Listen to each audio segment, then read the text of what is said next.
Good morning and welcome to the Propeller Club of Northern California.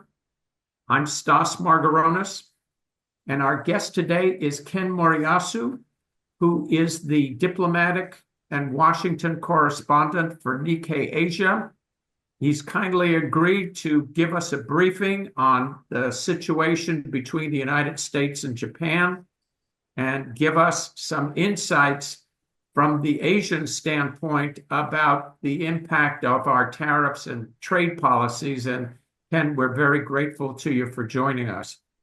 As we normally do, we start by doing introductions. And so I will begin by introducing my close comrade, Todd Crawshaw. Todd, good morning. Good morning. Todd Crawshaw, Crawshaw Design. We provide website design, development, hosting, and IT support. Thank you. Andy Wong. Good morning, Andy. Hey, good morning, Stas. Good to see everybody here. Andy Huang, industry consultant, and always here to learn more information. Thank you. Andy is formerly with the Port of Oakland and Wanhai. Andy, thank you for showing up. And Scott Taylor, good morning, sir. How are you? Hey, I'm doing great. Good morning, Stas. Good morning, everyone. My name is Scott Taylor. I'm CEO and chairman of the board of GSC Enterprises, based in Oakland, with also operations up in Seattle, Tacoma, and on the East Coast in Savannah and Norfolk. But very interested to hear what you have to say, Ken, especially because one of our largest customers, ONE, exports quite a bit of beef directly to Japan, one of their highest profitable lines of trade, and that's a very time-sensitive program. So interested to hear what you have to say. Ken, why don't you introduce yourself? Me? Yes. Oh, okay. Hi. Thank you very much, everybody. I'm Ken Moriyasu. I'm a Washington-based diplomatic correspondent for Nikkei Asia. Nikkei Asia is the English language arm of the Japanese financial newspaper Nikkei. We started about 15 years ago and gradually growing. We're growing about 20% a year in terms of paid readership. So I hope you get a chance to look at it. We try to report everything related to the Indo-Pacific, not just things happening in the Indo-Pacific, but decisions made in Washington that have an impact on the region. And our readership is people in, not just people in Asia, but people wanting to make decisions, investment decisions in Asia. So people in America, people in London. So that's our readership. We always try to find an Asia angle in things. I joined Nikkei 30 years ago. I've been in one company as a journalist, and I've been an overseas correspondent in America 3 times, Washington twice, and New York. I've been in Cairo, Egypt, covering the Middle East. I was 2 locations in China, Beijing and Dalian with a big port. And yeah, so that is me. Great. Ken, thank you very much. And anybody who wants to follow what's going on in Asia, in Southeast Asia, China, Japan, what's going on the technology front, Nikkei Asia is really a great source of information, very insightful, has excellent journalists, and I highly recommend you subscribe if you don't. In any case, let me finish introducing everybody. Peter Olney, good morning, sir. Hey, good morning, Stas. Peter Olney, retired organizing director with the International Longshore and Warehouse Union. I just returned from a month in Japan, and I will certainly look to subscribe to Ken's journal. I was reading Asahi Shimbun when I was in Tokyo. I need to stay in tune with what's happening. So thank you for being here, and I look forward to your presentation. Peter, you're such a man of the world. And how many ILWU members speak Italian? Okay, I'll leave you alone on that one.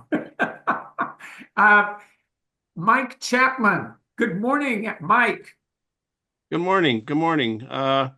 Member of this wonderful organization, Propeller Club of Northern California and Women's Propeller Club of America or United States, Port of Golden Gate. And an ex-firefighter. Yes. Thank you very much, Mike. Retired, I prefer. Okay, I'll take it. Good seeing you again. Good to see you. Jackson Fox. Jackson, good morning. Hi, good morning, everybody. I'm calling in from New Orleans today. I'm currently at Tulane Law School. I'm in the Propeller Club of New Orleans and also joining for this call. Interested in Asia and in shipping and trade. So really looking forward to what Mr. Moriyasu has to say today. Thanks so much. Thank you, Jackson. And Evie Wong. Evie, good morning. Good morning. Sorry, I was finishing up a phone call and I see I didn't take off my previous background.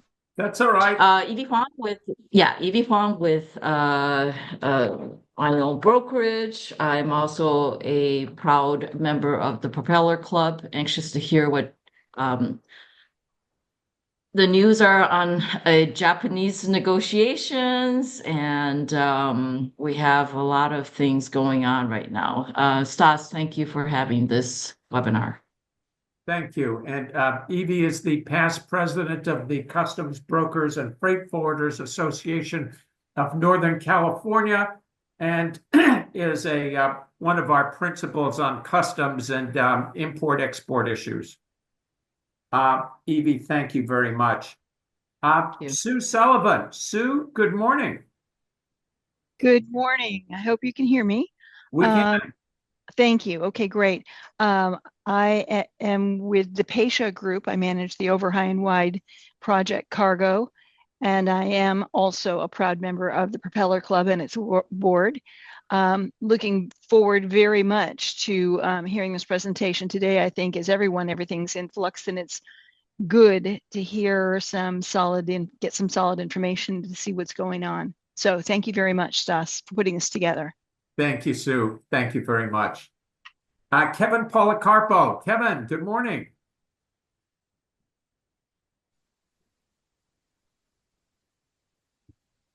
Kevin, you've got to unmute yourself. Okay. Going once, going twice. Kevin is my researcher. He's also on the call someplace. Okay. Let me begin by saying a couple of words in introduction. I reached out to Ken a couple of weeks ago. I've been reading his reports from Washington. They're very insightful and very important for us to understand what's going on here and what the impact is. As Ken has indicated, he's a veteran of 30 years in the journalism business. He has been everywhere, and he has covered a lot of different international events over that time. And we need to have the view from Asia. We need to understand what's going on, and we need to be mindful that we continue to have trading partners despite what some people think. And I just want to quote for you the latest report from Sea Intelligence, which came out yesterday, says that over the last 6 weeks, there has been a drop of 12% of TEUs from the Trans-Pacific to North America West Coast trade. 12% drop in the last 6 weeks. According to Sea Intelligence, the drop is even worse on the Gulf and East Coast, where it's dropped 14% in TEUs over the last 6 weeks. So we are already in the middle of a major downturn, and it is not going to get any better until somebody decides to do a U-turn on these tariffs. One last thing I want to say is, although we have had trade differences with Japan in the past, Japan has been an ally of the United States since the end of World War II, and particularly beginning with the Korean War. They have been shoulder to shoulder with us on a number of national security and political issues over a very long period of time.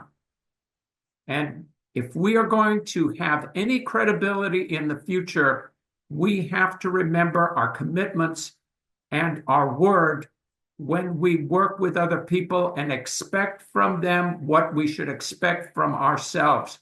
Good faith is the top issue.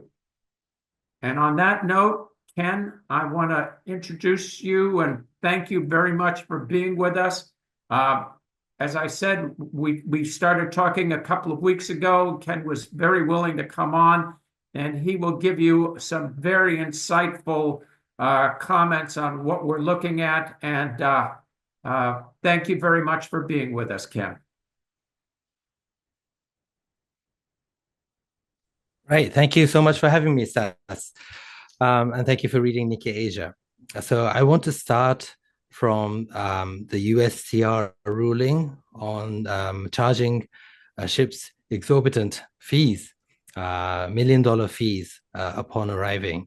And last week, they announced the details of where USTR has arrived at. It wasn't as drastic as initially proposed because they will do it in installments and they will have a 180-day pause before they implement the port fees on Chinese operated ships and Chinese built ships.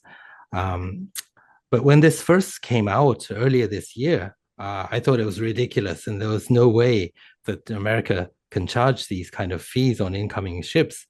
But now here we are, and the USTR has announced it. And while there will be a pause period and there will be public hearings on whether this should be implemented as proposed, but still, it's an astonishing development that could change the numbers, as Stas just said, from 12% to 1,200%. I mean, but I want to start by saying how we arrived here. And I think there is a chain of events that has led to the extraordinary state we are in today. And it goes back to 9/11 and what's happened since 9/11. There was the neoconservatives trying to democratize the Middle East, 20 years of war, which didn't lead to much. And as a rebound from that, that led to what we have today, which is a candidate, President Trump, who is very much against endless wars and meaningless wars. But before we go to that part, I want to go back to 9/11 and where the origins of 9/11 is. And it goes back to one single day in the summer of 1990. And it goes down to a conversation between two people. So the summer of 1990, the Iran-Iraq war had finally finished after 8 years of brutal fighting over a river in the south of the two countries, over oil rights. And on the Iraqi side, there was a huge debt burden that it had. It had kind of sold its oil rights to borrow money from especially neighboring Arab countries to fund the war effort. And now that the war was over, Iraq was left with a $37 billion debt. And of that, $14 billion was to neighboring Kuwait. And Iraq needed high oil prices to pay back its debt. But Kuwait was producing lots of oil, preventing the oil prices from rising. And also in the border between Iraq and Kuwait, there was an oil field from which Kuwait was pumping oil out of. And from Saddam Hussein's perspective, it seemed like stealing oil from beneath the border, oil that should be shared between the two countries. So he was very angry. And Saddam Hussein sent his foreign minister, Tariq Aziz, to Kuwait to talk to the emir of Kuwait to ask them to stop digging from underneath the border between the two countries and also to reduce pumping oil so that the oil prices could go up, and then Iraq could pay back its debt and rebuild its country. And here in this conversation, the Emir of Kuwait received the foreign minister of Iraq, Tariq Aziz, in the Kuwaiti capital, and he refused the Iraqi demand to stop all these activities. The leader of Kuwait told the Iraqi foreign minister, go home and go tell your president, Hussein, that I will not stop this, and I will keep digging until Iraq is so poor that every Iraqi woman becomes a $10 prostitute. And this is what the Emir of Kuwait told the Iraqi foreign minister. The Iraqi foreign minister went back to Baghdad, told Hussein, and Hussein became really angry, and he decided to go on the Gulf War of 1991, in January 1991. And so fast forward, the US coalition did win the Gulf War and managed to push back Saddam Hussein from Kuwait. But in order to implement the no-fly zone over Iraq, they had to have an air base in neighboring Saudi Arabia to make sure that Saddam Hussein would not rebuild his air force. And that's why there were US military presence in Saudi Arabia. And that led to Osama bin Laden saying that I am going to conduct the 9/11 wars, attack America, because for two reasons: their support of Israel, and two, because they have bases on the holy land of Saudi Arabia, the land of the two holy sites. And that's the justification for Osama bin Laden's war, 9/11 actions. It's not because he hated American way of life or he didn't like Western culture. He gave specific reasons. It was the support of Israel and this presence of US forces. So 9/11 happened. And in 2001, the Bush administration first went to Afghanistan. But here it was hijacked by the neoconservatives, who had always wanted to take out the Iraqi leader because they thought it was a threat to Israel. So the neoconservatives, who held positions in the Pentagon and the Vice President's office and the intelligence community, kind of blended the narrative that Iraq was responsible, somehow related to terrorism, and that somehow spreading democracy to the Middle East could pacify the region. And this really resonated with George W. Bush, this belief that democracies don't fight each other. It was proposed by an Israeli scholar called Natan Sharansky, and Bush really liked that part. So the neocons really promoted that democracy spreading. And they started the Iraq War.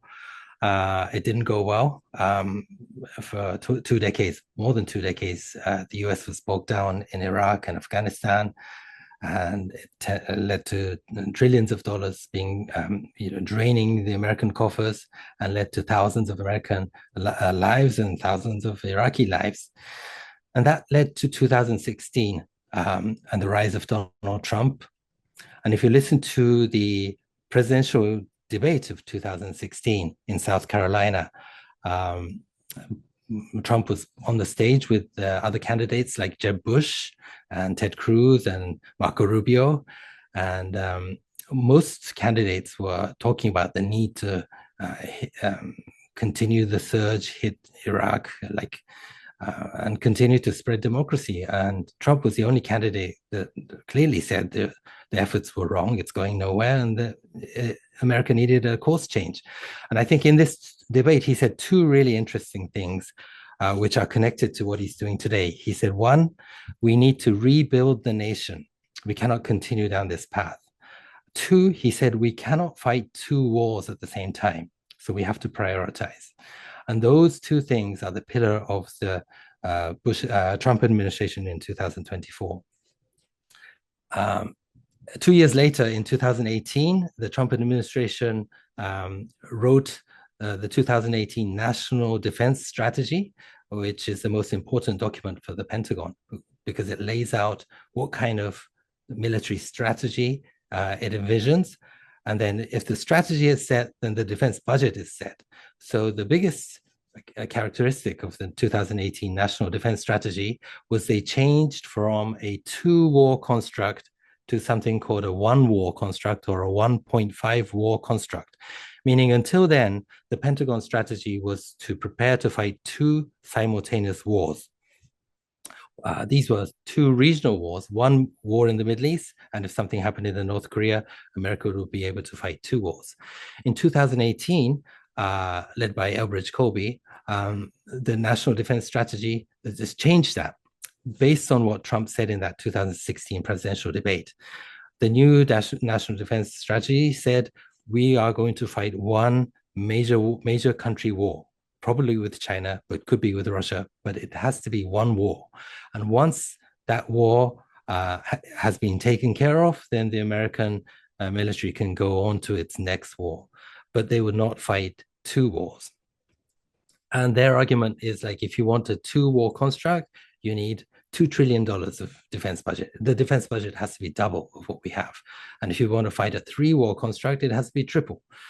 But they said, realistically, we can only fight one war. So that's what happened in 2018. And in 2024, the election, there were two stark different candidates when it comes to foreign policy. Kamala Harris embraced the traditional global primacist stance, where America would be, in effect, the world's policeman. And if there were troubles around the world, they would go to extinguish that fire as the exceptional nation.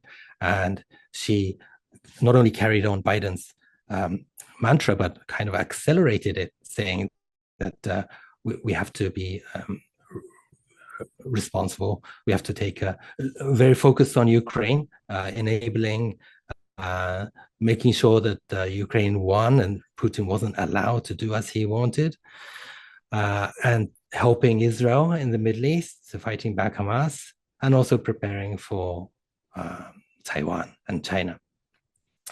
And the other candidate, Donald Trump, was like, no, we're going to leave Ukraine to the Europeans. We're going to leave the Middle East to Israel. And he's very ambiguous on Taiwan.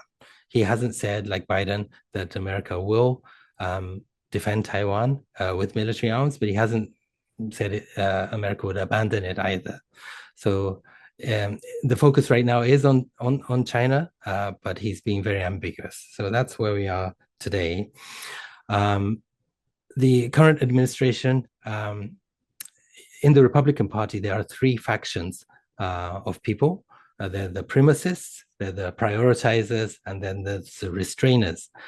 The primacists are like people like Nikki Haley and Mike Pompeo, very close to Biden and Kamala Harris, in saying that America has to like fight Putin and help Israel and basically do everything.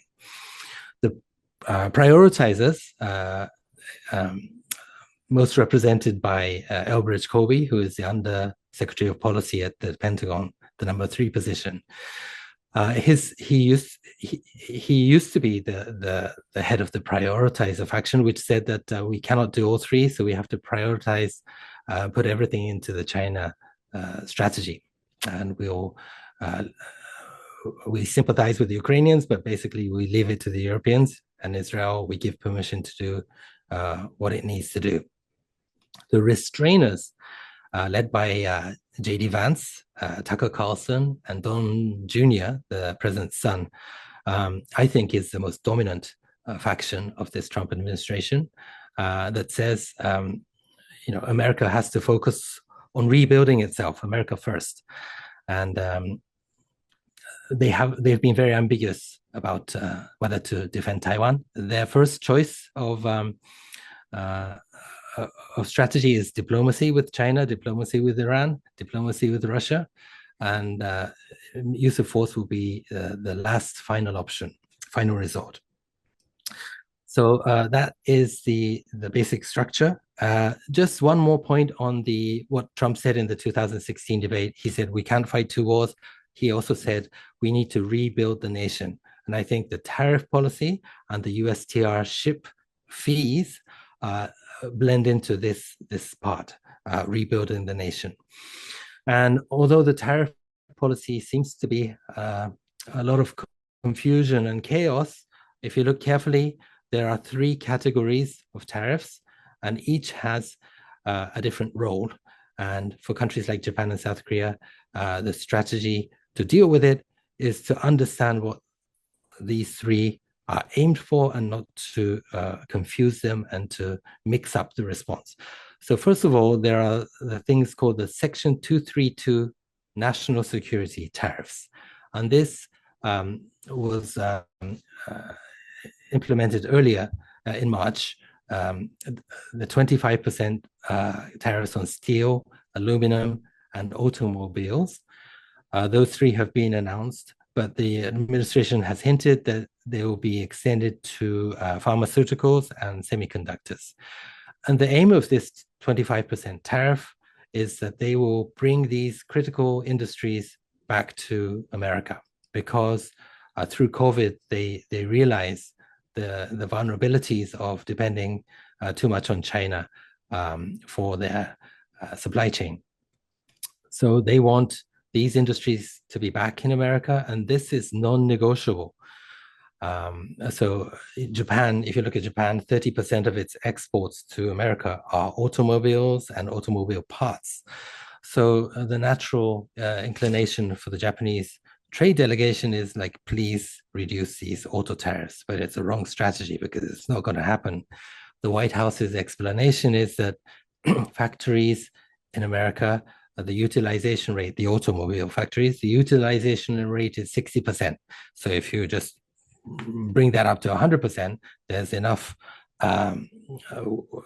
there's room for increased production in America without any new additional investment. So it's not going to cost the automobile companies anything, and it won't lead to price increases.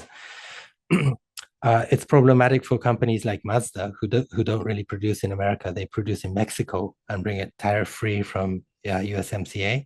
So they were going to have to either build new factories in America, which is going to be very expensive, or they borrow Toyota's factory like they do in Alabama and increase production there. So that's the first bracket. The second bracket is the baseline 10% tariff on all countries.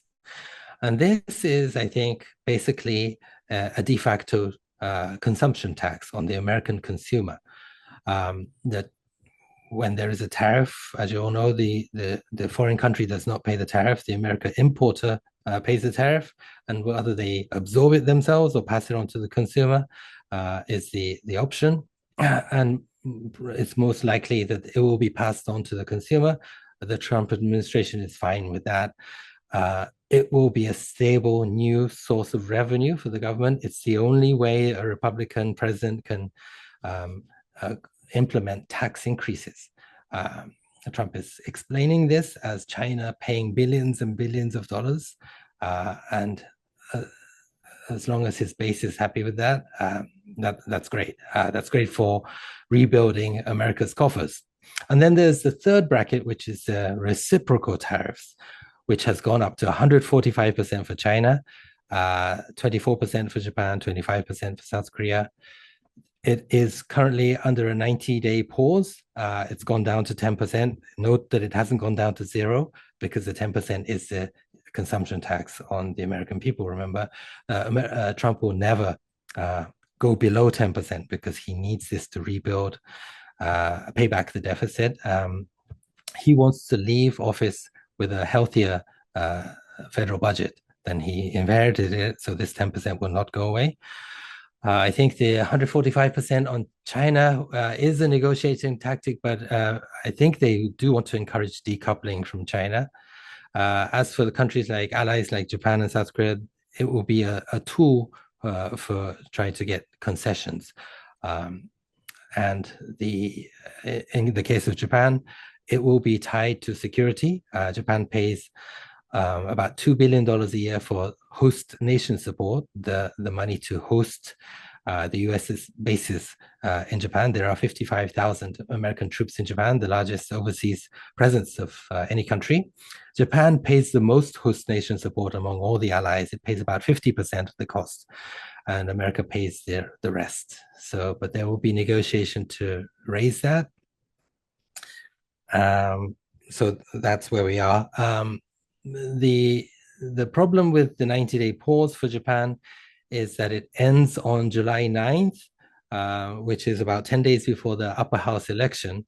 So if the tariffs kick in and the prices all go up, if the gasoline prices go up, it's going to be really bad for the ruling Liberal Democratic Party and Prime Minister Ishiba. So I think there will be an incentive for Japan to try to sign a deal quickly to make sure that the tariff comes down to 10%.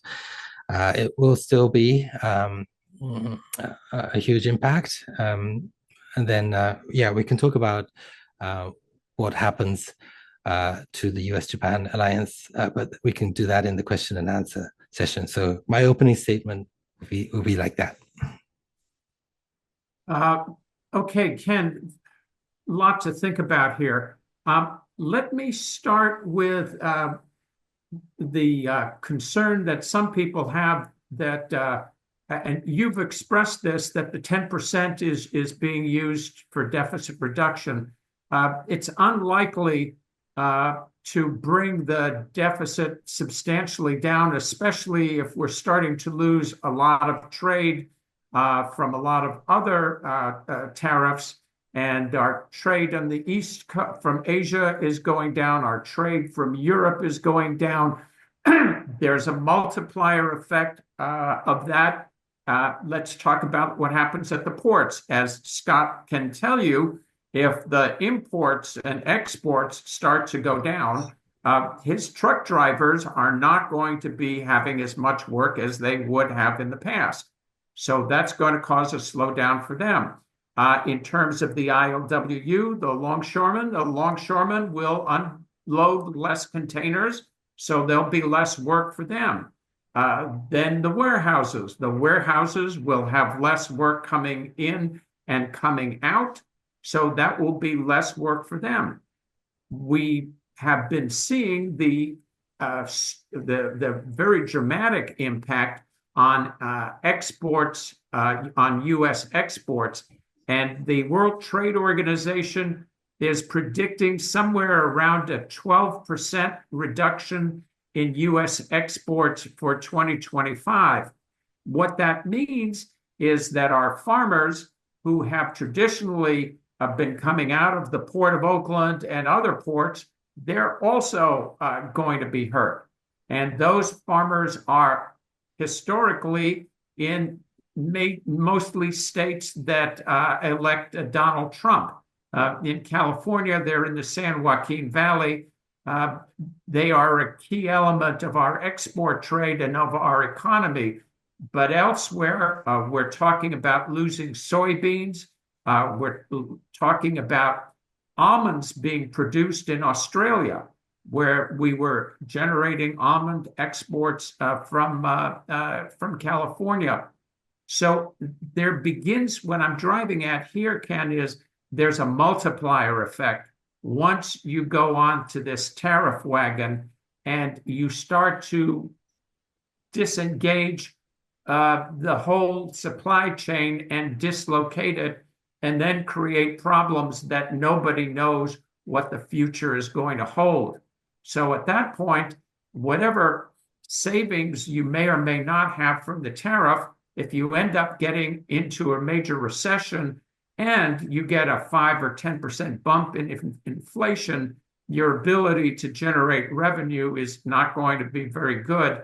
And the last thing, making this a really complicated question, is 2 weeks ago, a Japanese source sold a large number of U.S. government securities. The Norinchukin Bank was accused of being the source of that sale, but they have denied it. But the impact of the sale of U.S. government securities is having, one, a negative effect on our interest rates, complicates the ability for us to control our deficit, cheapens the dollar, and makes borrowing costs go higher and higher, and makes businesses who are going to borrow money, makes that more expensive, makes homeowners' ability to buy houses more expensive.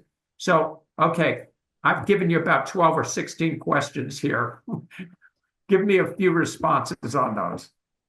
Yeah, the biggest thing I think is that Trump does not have re-election. So this is a major, position of strength for Donald Trump. He is fighting for his legacy, not fighting for re-election. So that really changes the calculation. So the biggest difference from his first term and the second term is that he is not as focused on the stock prices as the measurement of economic success. And in that sense, he's very much like Chinese President Xi Jinping, who is the first Chinese leader who doesn't care about the GDP. Xi Jinping is fine for lower GDP if it means pursuing his goal of common prosperity.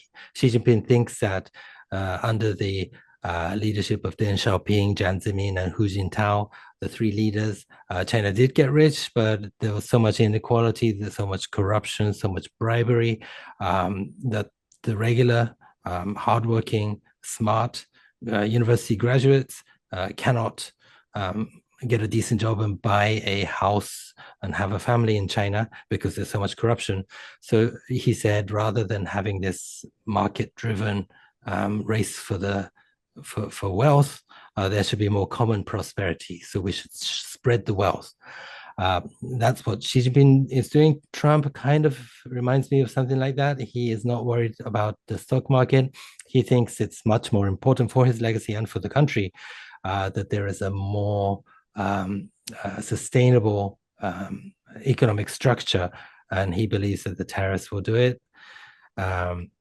I think the fact that he was shot during the campaign in the year in Pennsylvania kind of has installed a sense of mission that he was saved by God for to make America great again. I think he truly believes that.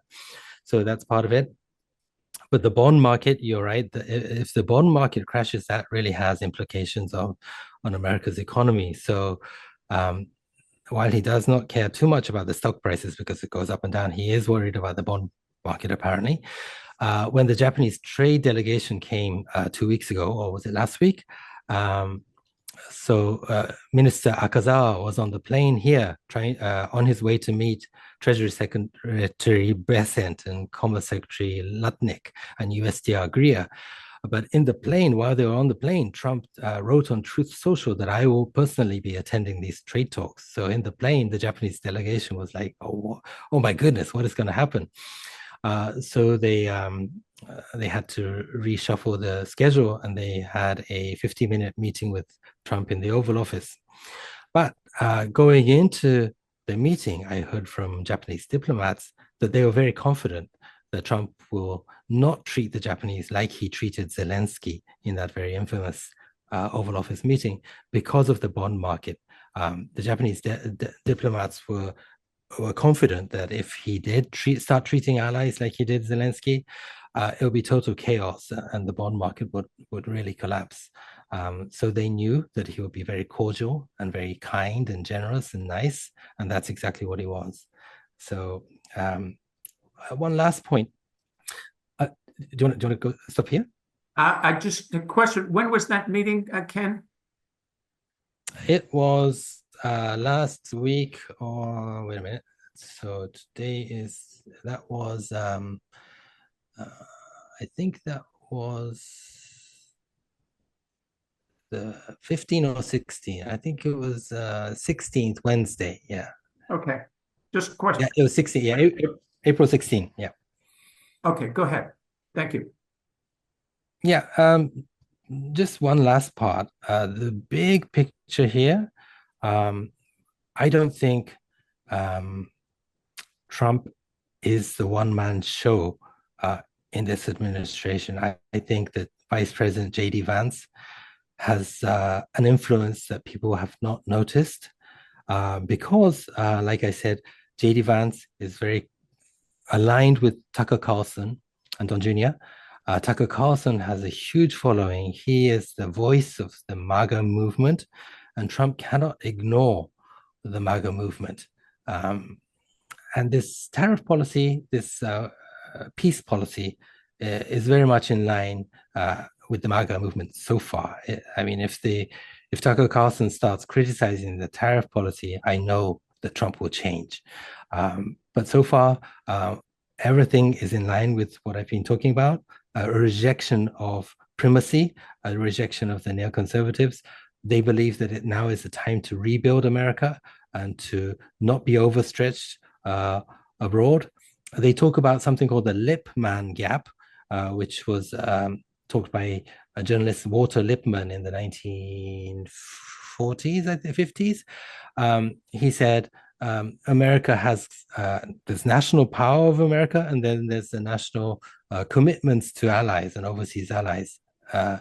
And there has to be a balance between the national power and the commitments.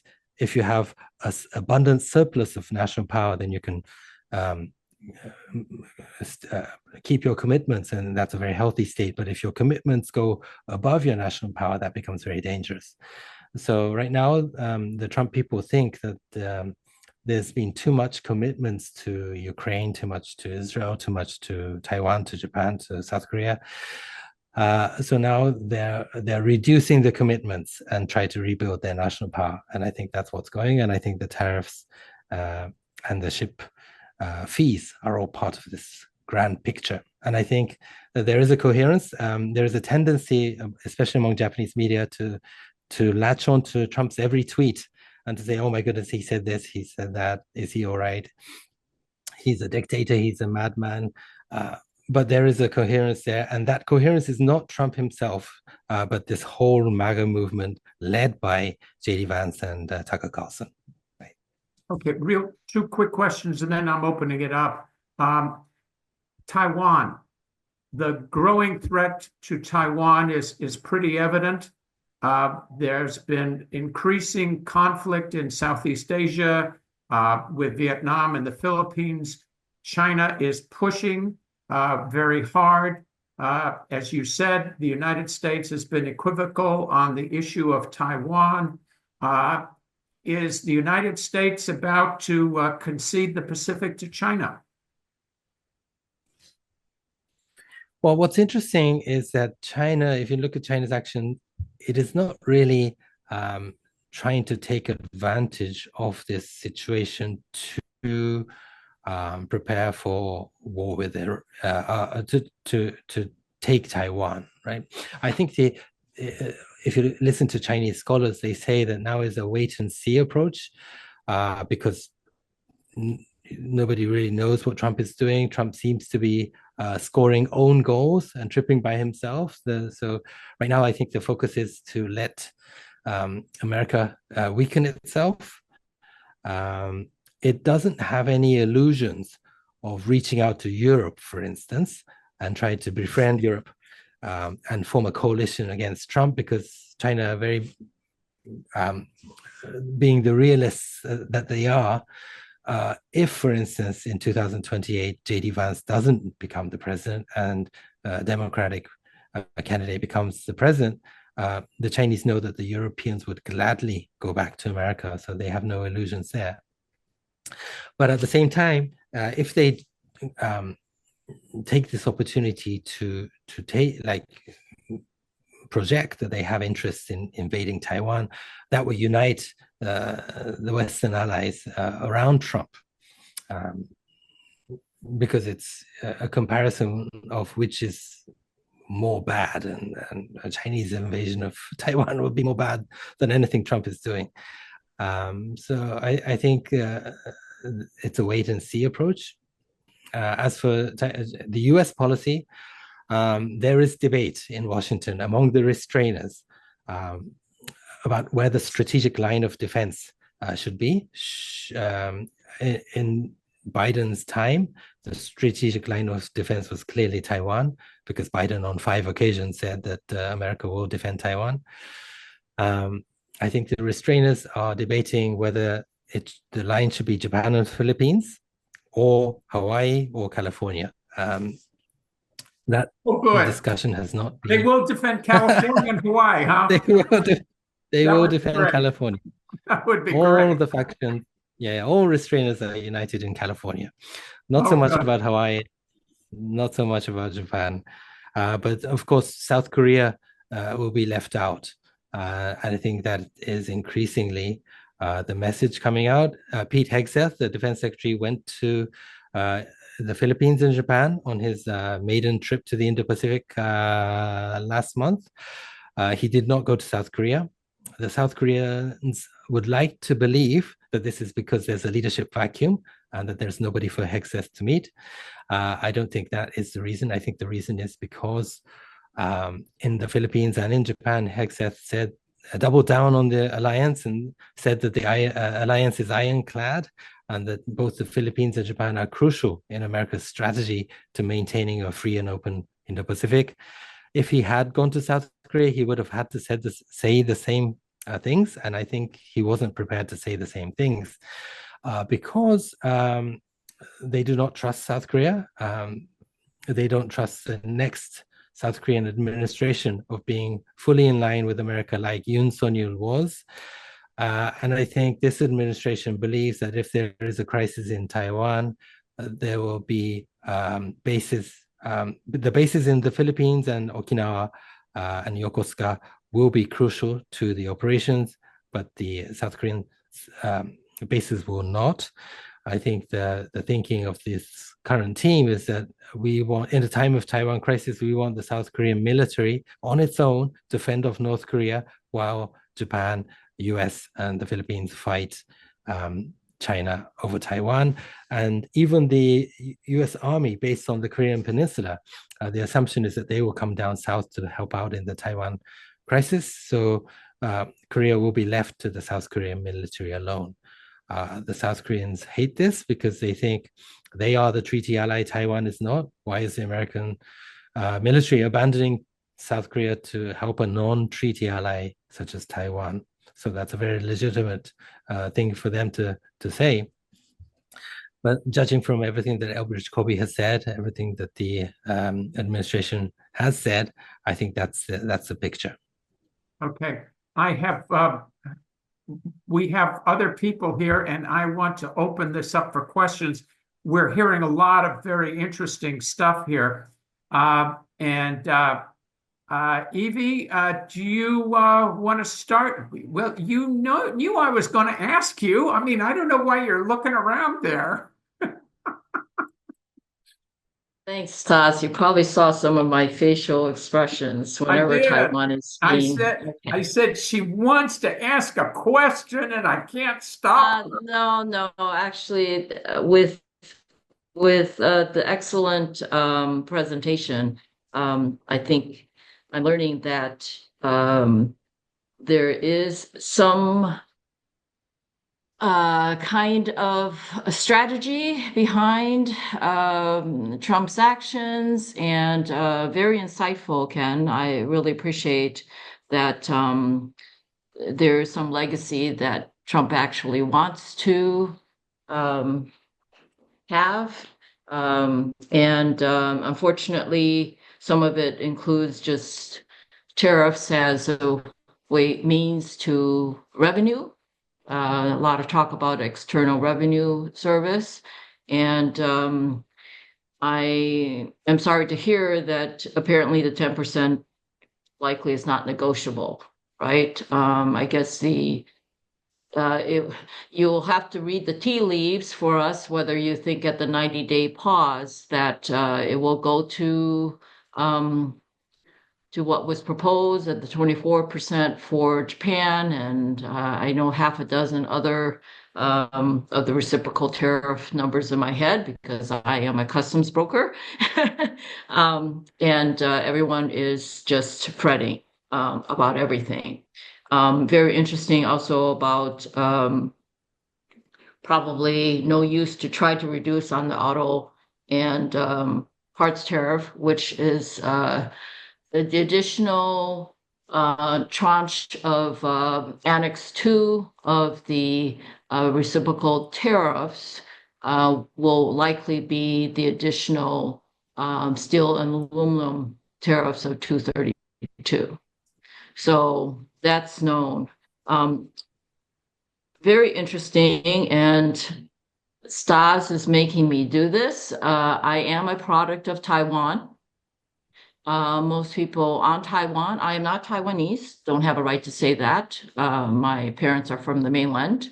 But very interesting to have you say that likely it will be using a coalition possibly of Japan and Philippines for any defense of what I think would be in the US interest of the Taiwan Straits. Taiwan proper, I'm sure everyone is realistic about what would actually happen if China would actually invade. I personally have relatives there, would be very scared for that. But on a strategic standpoint from the US side, it would be defending the Taiwan Straits, would it not? And I leave the rest to you. Thank you, Stas. Sure. Ken? Yeah, where should I start? I was talking to some students at William and Mary University last Friday, and there were students from Taiwan, students from mainland China, and one of the students from mainland China asked me, do you think China will take Taiwan? And I said, well, Xi Jinping has to make a decision how much he wants Taiwan. Does he want Taiwan, even if it means that it makes China disliked by the whole world, a pariah like Russia, Putin? Does he want to become Putin? Or does he want to be liked by the world and maintain the status quo? And I was kind of leaning towards the latter, but this Chinese student said absolutely the first one. And he doesn't believe that the world will hate Taiwan if it's done skillfully in a, he didn't say peaceful manner, but in a more economic coercion kind of manner. And that was very eye-opening to me, but I think that is the mentality. I think there's a belief in China that if Trump continues to go his bombastic ways, then the gradual absorption of Taiwan through outright invasion means will be acceptable. Okay. So that was it. Thank you. Go ahead. Okay, I'm going to force a couple of other scholars here. Andy, I'm looking at you, Andy Wong. You knew you were going to need to ask. I knew you were going to call me. That's why I muted myself, right? So Ken, first of all, thank you so much. This has been very eye-opening. I do study Asia quite a bit, but the insights that you have provided, particularly at the Washington level, is amazing, and especially a different viewpoint from what we are being taught in the US on how the entire Middle East situation in Kuwait began. But I guess my question to you is, there is going to be some negative economic effects to the United States with some of these policies that have been put in by the administration.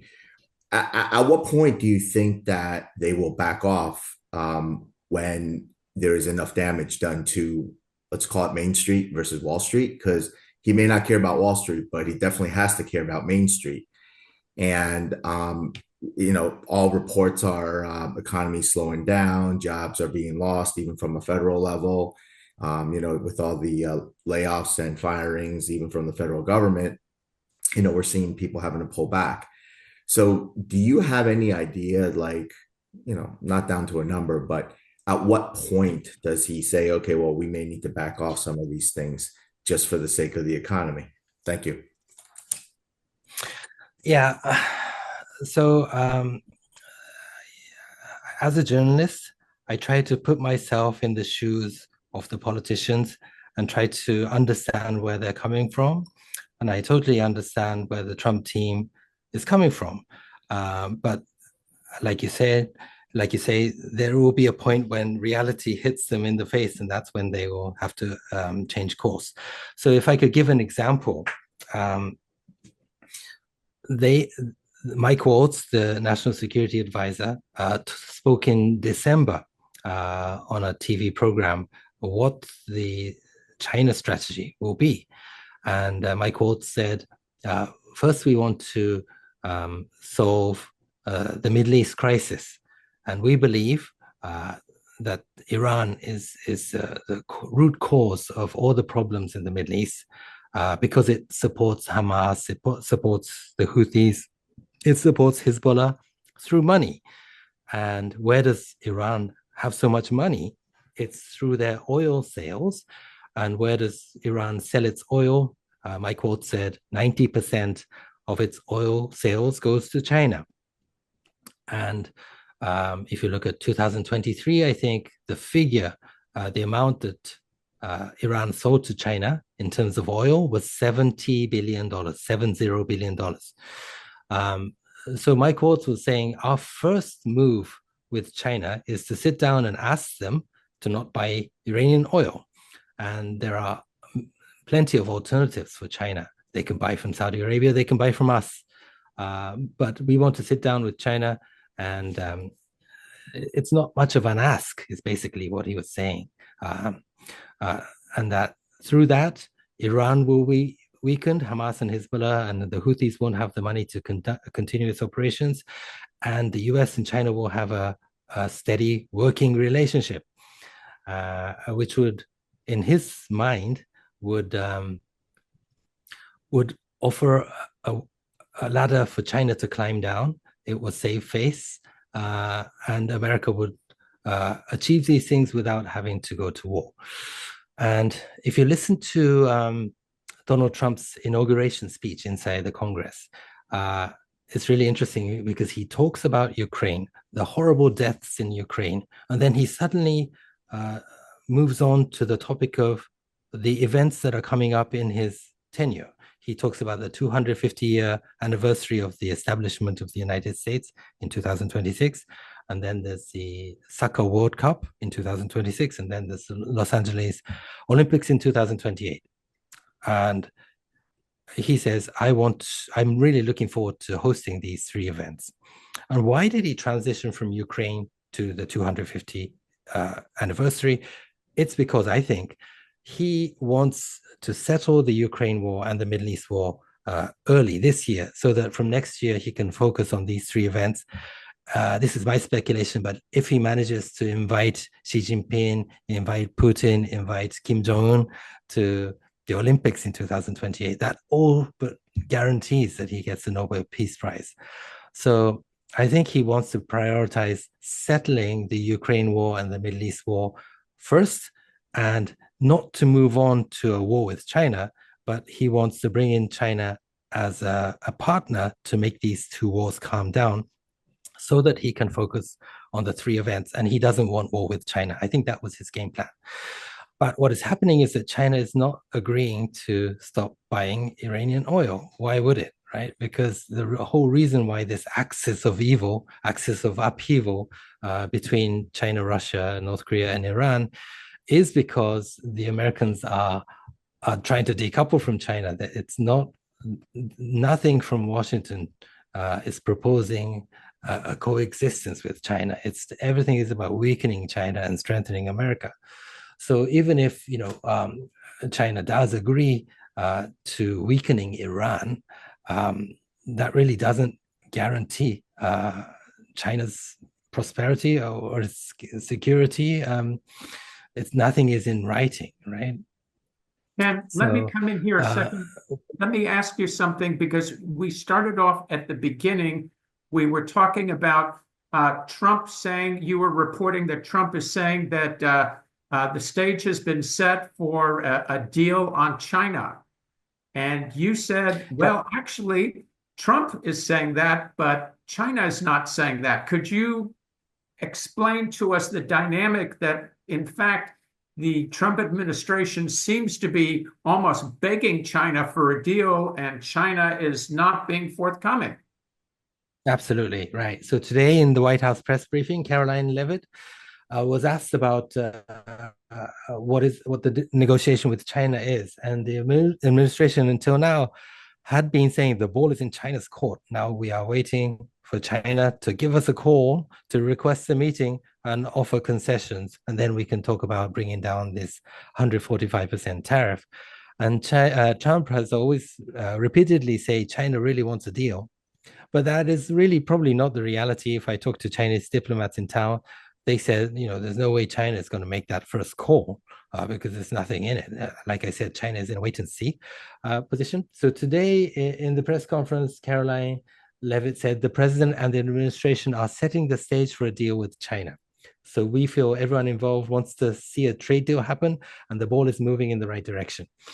So I think this tells me that the White House is making moves, is reaching out to the Chinese to facilitate a call. Because, originally there were talks of Xi and Trump having a meeting within 100 days of the start of the Trump administration. That's not happening.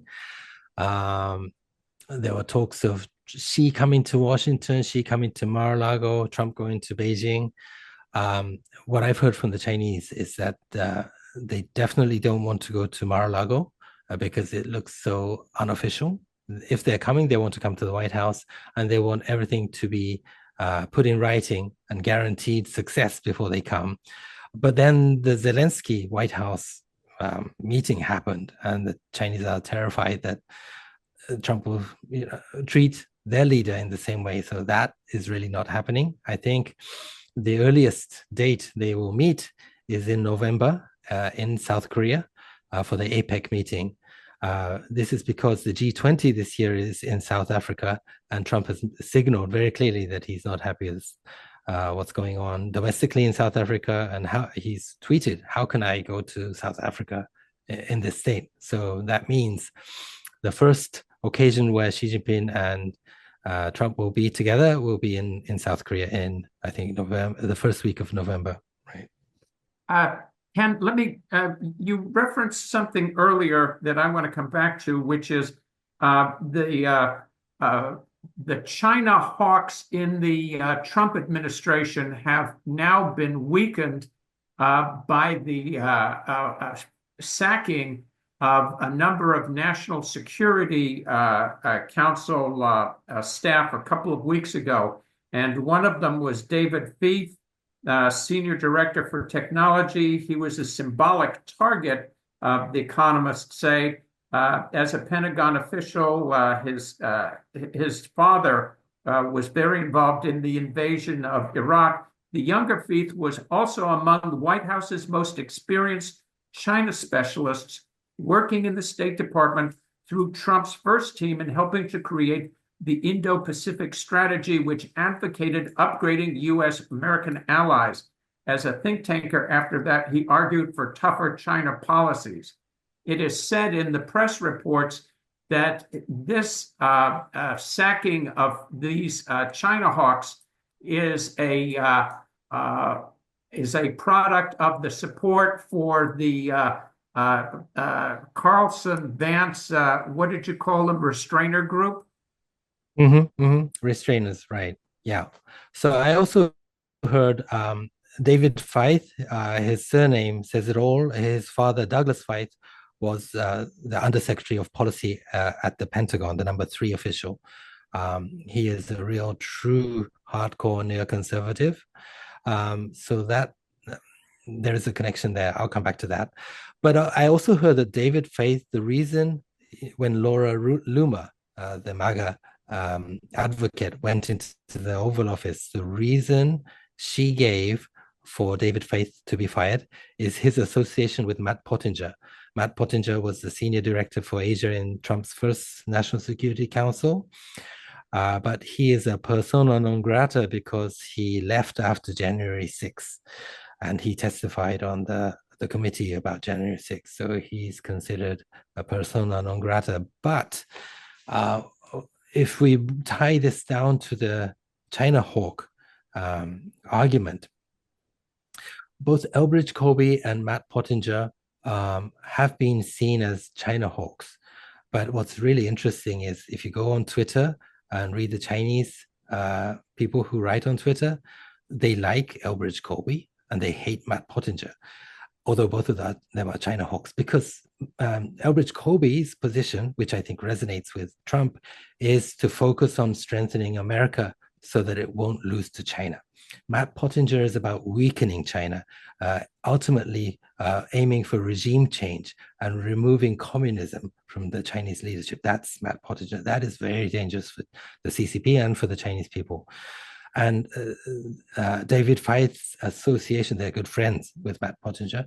His association with Matt Pottinger was the reason for his firing. And that tells me that that kind of mentality of trying to weaken China really doesn't resonate with what Trump, and more importantly, what Tucker Carlson and J.D. Vance and Don Jr. are trying to achieve here, which is a peaceful coexistence with China so that America could focus on rebuilding its shipbuilding industry and rebuilding its defense industrial base. And then, if you look at the Pentagon, the now disbanded office. Ken, you mentioned shipbuilding.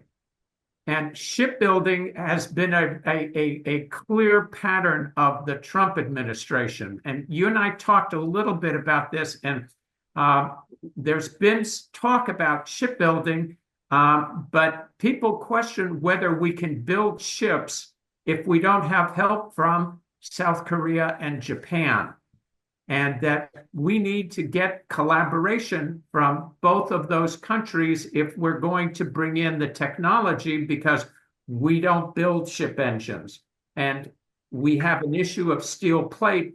You and I talked about the Nippon Steel deal. When you nix the Nippon Steel deal, you nix somebody from Japan who has the ability to inject leading-edge steel fabrication technology, which you can use to build ships. So if I could ask you to indulge me to speculate a little bit about how we could collaborate building ships if we don't have South Korea and Japan helping us out, and if we're nixing things like Nippon Steel. Yeah, so this is really the heart of the negotiations between the Trump administration and its allies, especially Japan and South Korea, the two shipbuilding nations other than China. Japan would really like to leverage the shipbuilding, which is a clear weakness of America, to kind of blend this in so that it could be part of this deal. It could be a win for Trump. And it's both sharing the know-how of steel making, providing investment in America, but also there's talk of maintenance, repair, and overhaul of US Navy ships in Japanese private shipyards. So they kind of want to blend that into the trade deal as well, maybe paying a little bit of that fee on the Japanese side. That's, I think, one of the things that the Japanese side is thinking about. The steel, this is where Trump's protectionist instincts kind of mess up the coherent strategy, because if you want to rebuild the shipbuilding industry, you want good steel, cheap cheap parts, all available, as well as craftsmen to be able to build these ships. But if he's trying to build walls on steel and imports, that there is no coherence there. So I think the Japanese side is trying to talk to Besant and Latnek and Greer about what could be possible.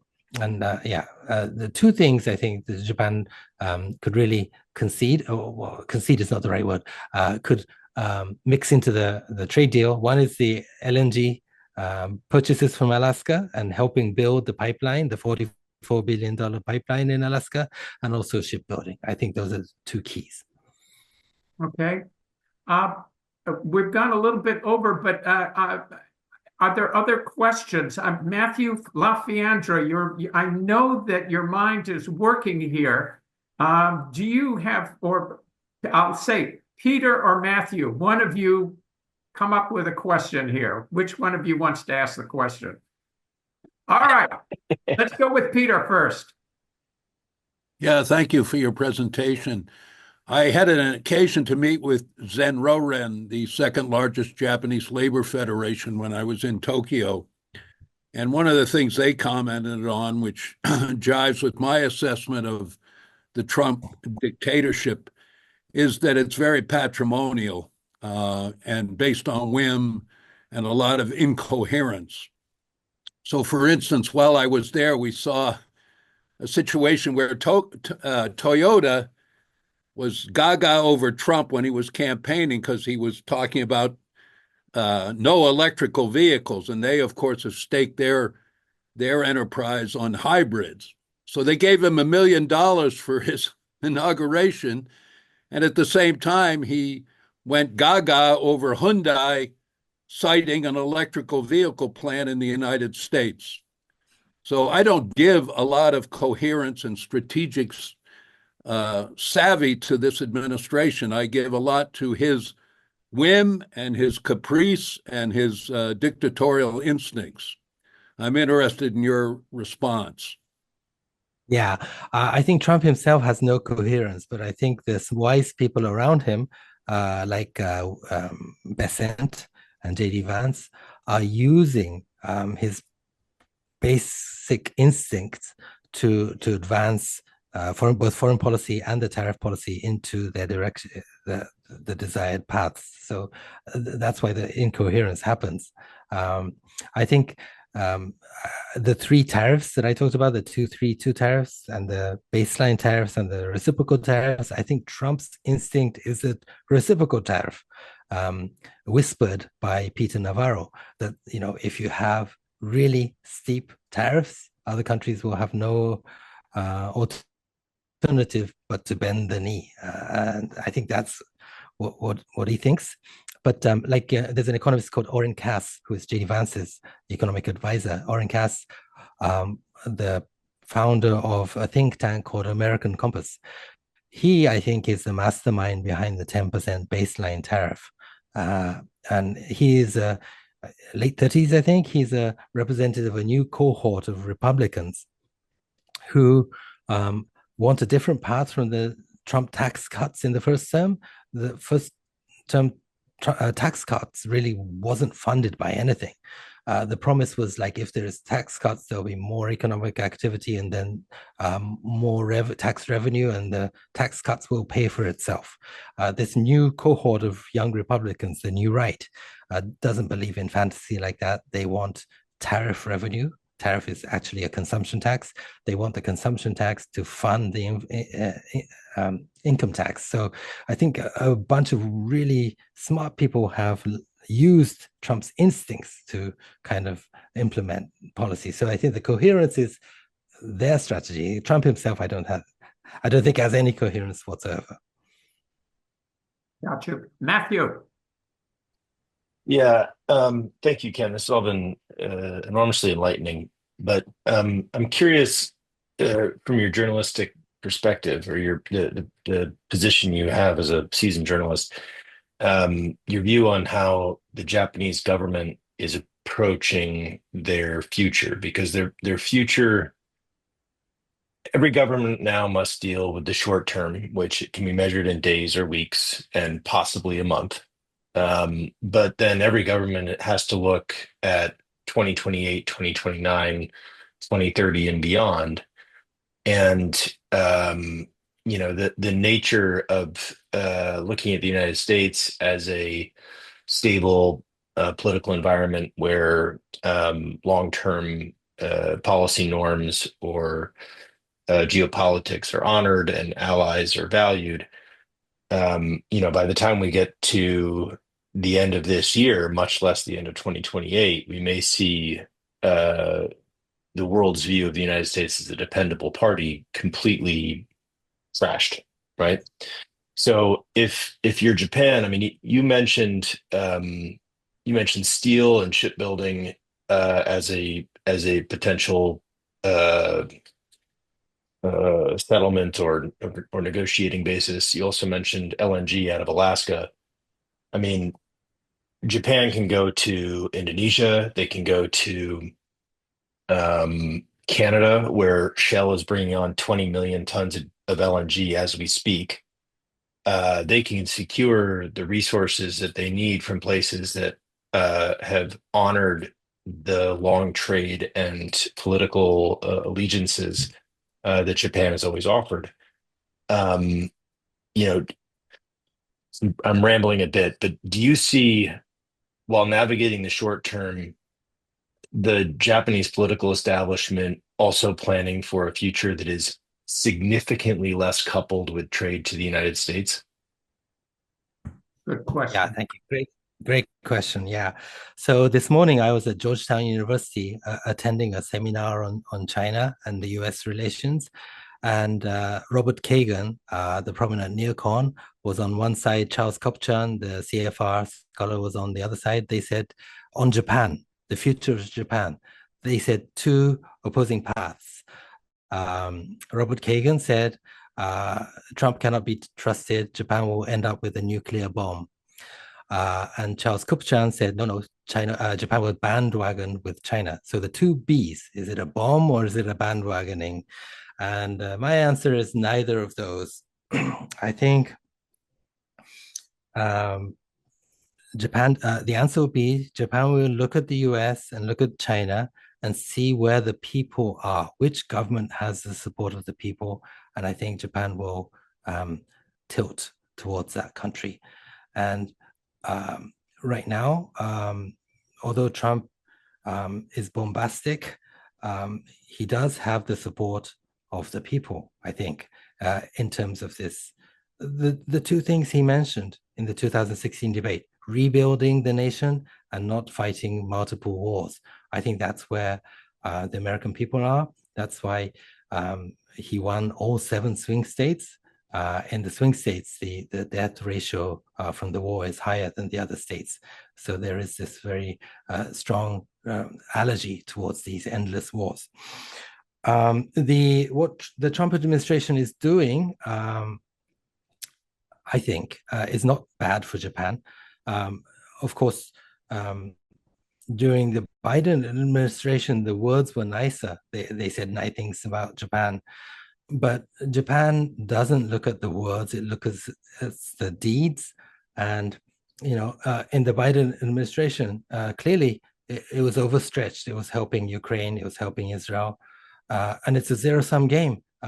If there was limitless ammunition, then Japan would be fine with that path. But what's happening is they're taking out Patriot missiles and THAAD, high-altitude anti-missile defenses from South Korea and taking it to the Houthis right now. So that's a zero-sum game. Strengthening the Middle East is weakening the Indo-Pacific. That's a clear reality. So although the words were nice, that was a weakening of deterrence for Japan. And what the Trump administration is doing is rebuilding the nation and not being overstretched. That is not bad for Japan. Japan wants America to be stronger and to be confident and to come back to serving as a strong nation. The fear that Japan has to watch out is that as Tucker Carlson and J.D. Vance roll back this commitment, would that go to isolationism? It has to stop at Japan. It cannot stop. It cannot go all the way to California from Japan's standpoint. In terms of nuclear, Japan going nuclear, I don't think that's an option. The US-Japan alliance is a very good deal for Japan in terms of defense budget. If Japan was to arm itself, somebody did a calculation, it would require 40 times as much defense spending as they do now. So that's really not possible. But at the same time, if China plays its cards well, I don't rule out the bandwagoning either, because if you look at the recent history, China and Japan are bad, but if you look at the 3,000-year history, most of the time Japan has had an admiration towards China. It learned everything in terms of culture and economy from the Tang Dynasty, from 700s to the 900s.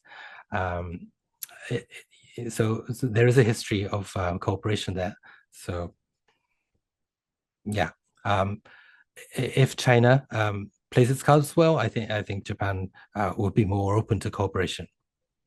I think that's a very cogent way of looking at things. And I think, Matthew, I think you and I have talked about how the United States is losing its relationships. And I think we can continue to see more of this unless we decide to go in a different direction.